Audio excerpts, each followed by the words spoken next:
hapo shuleni mti ulikopo nakata kule mtoni. Zile mti unakata kadondokea waya kule ulivokati shoti ndio ikaja darasani kagusa bati ndio watu baadhi wakaumia wengi. Iliangukia nguzo ya umeme. Hivyo angukia nguzo ya umeme sasa ile shoti darasani tunafundishwa. Wanafunzi ndio shuhudia walioumia walikuwa wawili. Ndio nikaanza kuwavuta na mimi ndio nikakanyagwa mguu. Wewe uliumia wapi na ulipelekwa hospitali au ulipelekwa wapi? Mimi niliumia mguu nikapelekwa hospitalini, nikatuliwa nikapewa nikapewa dawa hapo nikameza. Nimeumia kwenye paja na niliumia kwenye paja ndio nikaja nyumbani. Kwenye paja na kwenye mguu. Ndio ni kweli alizimia. Ndio ni kweli alizimia. Hao wawili. Kuna mmoja nilisikia amepigwa kabisa shoti ya mgongo, ni kweli? Ndio ni kweli. Hebu elezea jinsi ilivyokuwa mpaka ulimuona akiwa kwenye hali gani? Hebu elezea Mimi nilikuwa nimekaa na jirani sasa sinakaa upande wa dirishani. Sasa nikaa katikati. Ila wakati tunasoma radi kamnyokea ndo akapigwa mgongoni. Ndo akaanza kulia saidieni, nikamwambiaje mwalimu njoo msaidie huyu, akaja kumsaidia ndo tukaanza kukimbia wote mlangoni. Alikuwa anasema nisaidieni huko akili zimehama. Alitwambiaje toka darasani chapchap akaanza kuwavuta watu wengine. Katika umekujaje bila kibali? Kuna utaratibu kwa sababu hata mimi siwezi kuzungumza chochote kile bila afisa elimu kusema. Naitwa Zainabu Musa. Mimi ni mzazi wa Ibrahim Mrisho. Kuna muda nilienda dukani, nilikuwa na simu haikuwa na sauti. Nikakuta miskoli miwili.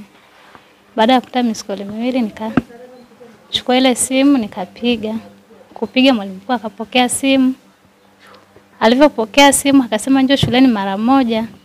Lakini hapo pembeni unapoongea kwenye simu kulikuwa na simu nyingine anaongea naye.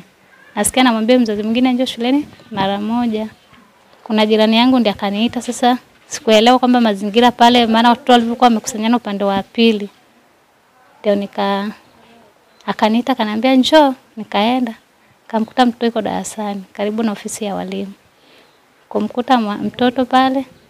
Ndio jirani kaniambia vipi? Kaambia safi, poleni, asante. Ndio mwalimu akaja. Akaniambia mzazi pole, kaambia poleni na nyie. Kasema imetokea shoti ya umeme hapa. Kwa hiyo Ibrahim amekanyagwa mguu kama inawezekana. Maana kuna baadhi ya watoto waliozidiwa zaidi tuliona watangulizwa hospitalini.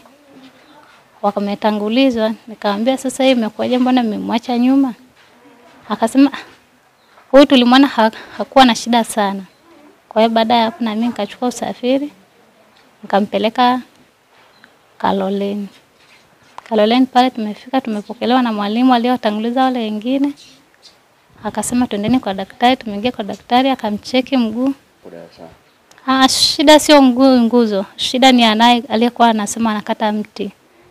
Kwa hiyo waangalie siku ambazo watoto hawapo shuleni, watengeneze mazingira. Siku ambao watoto wako shuleni wasigusane na vitu kama hivyo, maana wangesababisha hatari kubwa sana. Naitwa Lightness Solomon Joseph, ni mzazi.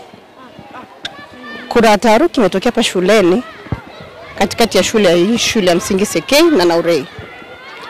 Kuna mti unaonekana kama umedondoka ikasababisha shoti kutokea darasani.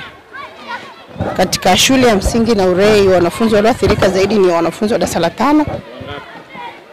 Kwa taarifa ya wanafunzi wanasema ni wanafunzi 10. Na katikati wale wanafunzi wengine wamepata shida kidogo wamezimia.